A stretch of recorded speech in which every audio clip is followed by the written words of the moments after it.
Hello दोस्तों, अस्सलाम वालेकुम। कैसे हैं आप सब लोग? आई होप आप सब लोग अच्छे ही होंगे। दोस्तों, मैं हूं शमा खान। दोस्तों, आज की जो हमारी वीडियो होने वाली है वो एक बयान होने वाला है और वीडियो का टाइटल है बहन की वजह से भाई जहन्नुम में 60 साल मक्का में रहने वाला। दोस्तों, अजीब सा टाइटल है बहुत ज़्यादा।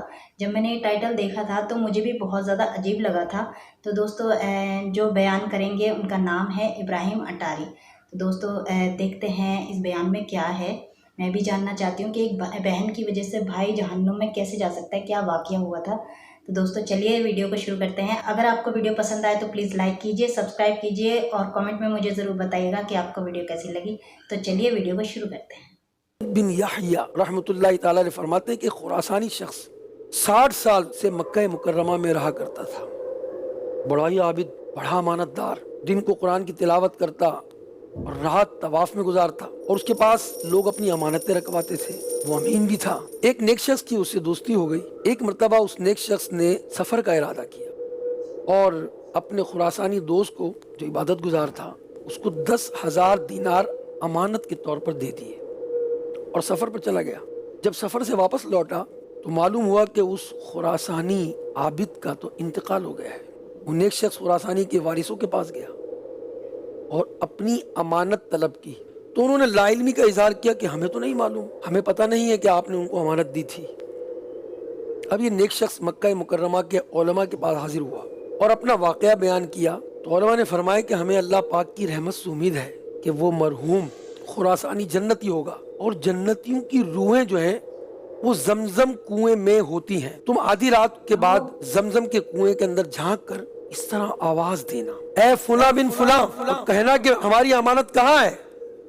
इंशाअल्लाह आपको जवाब मिल जाएगा। चुनांचे आधी रात हुई, वो शख्स गया और उसने जाकर जमजम के कुएं पर ऐसे ही कहा। 3 दिन तक मुसलसल वो जाता रहा मगर कोई भी जमजम के कुएं से जवाब नहीं आया। उस नेक शख्स ने दोबारा उलमा से राब्ता किया तो उलमा कराम ने जब ये सुना तो पढ़ा, इन्ना लिल्लाहि व इन्ना इलैहि राजिऊन। कहा कि हमारा ख्याल है शायद तुम्हारा दोस्त दोज़खी है। अब तुम एक काम करो, यमन में मौजूद बरहूत नामी कुएं पर जाकर ऐसा ही कहना, क्योंकि इसमें जहन्नमियों की रूहें रहा करती हैं। ये नेक शख्स यमन पहुंच गया और बरहूत नामी कुएं में झांक कर आवाज दी, ए फुला बिन फुला, ए खुरासानी, मैंने तुम्हें अमानत दी थी, वो कहाँ है। थोड़ी देर के बाद उस खुरासानी शख्स की आवाज आती है तो ये नेक शख्स अफसोस और परेशानी के आलम में उससे पूछता है, तुम तो बड़े इबादत गुजार थे, तुम कैसे अजाब में गिरफ्तार होकर यहाँ आ गए। खुरासानी ने कहा कि मेरी इबादत तो तुम पर जाहिर थी मगर एक गुनाह उसने मेरी तमाम इबादत को जाया करके मुझे अजाब में गिरफ्तार कर दिया। उसने कहा मेरा गुनाह यह था कि मेरी एक माजूर बहन थी, बहन से मैंने लापरवाही बरती हुई थी, कताए रहमी की हुई थी, ताल्लुकात तोड़ दिए थे मैंने उससे और उसकी मुझे कोई फिक्र नहीं थी। जब मैं मर गया तो अल्लाह ने मेरी इस पर पकड़ फरमाई और फरमाया तू अपनी बहन को कैसे भूल गया। इसके पास कपड़े नहीं थे और तू कपड़े पहने जिंदगी गुजारता था। वो भूखी रहती और तू पेट भर कर खाता था। वो प्यासी रहती और तू पी कर खूब सैराब हुआ करता था। मुझे अपनी इज्जत और जलाल की कसम, इस रिश्तेदारी काटने वाले पर मैं रहम नहीं करूंगा। इसे ले जाओ और बरहूत के कुएं में डाल दो। बस मलकुल मौत ने मुझे इस कुएं में डाल दिया और अब मुझे अजाब दिया जा रहा है। ऐ मेरे भाई, मेरी सुनो, मेरी बहन के पास चले जाओ और उससे दरखास्त करो मेरी बहन से जाकर कि वो मुझे मुआफ करे, मुझे इस अजाब से निजात पाने की शायद कोई सूरत निकल जाए।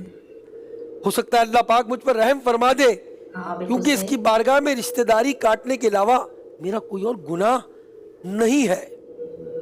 इस नेक शख्स ने पूछा मेरी अमानत कहाँ है, ये भी बता दो। खुरासानी ने कहा मेरे मकान के फला कोने में मैंने उसको दफन किया था, जाकर वहां से ले लो।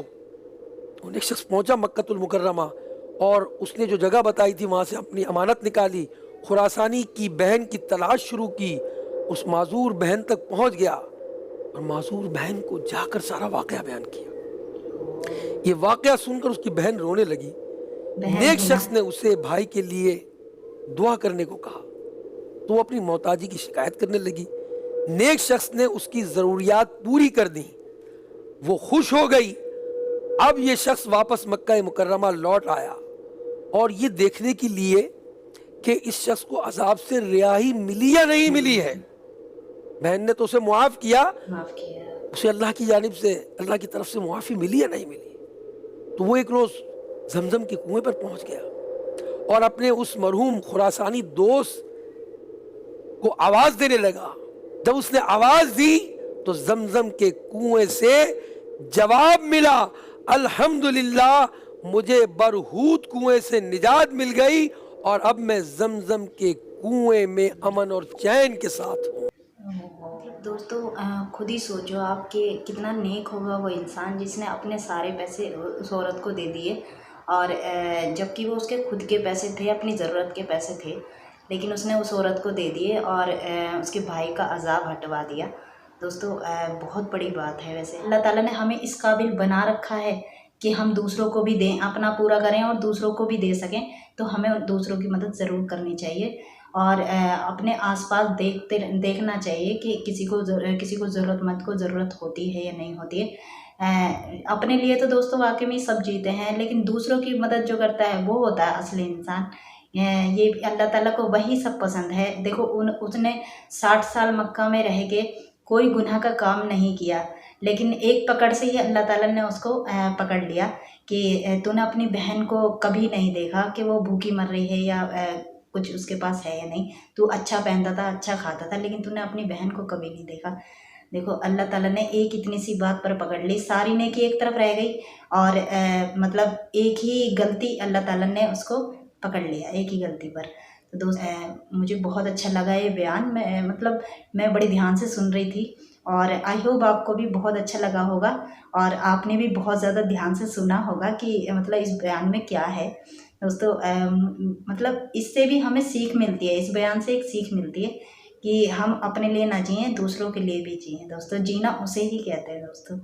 تو دوستو اگر آپ کو ویڈیو پسند آئی ہو تو پلیز لائک کیجیے گا اور سبسکرائب کیجیے گا اور کامنٹ میں مجھے ضرور بتائیے گا کہ آپ کو ویڈیو کیسی لگی. تو ملتے ہیں اگلی ویڈیو میں, تب تک اپنا خیال رکھیے گا دوستو. اللہ حافظ.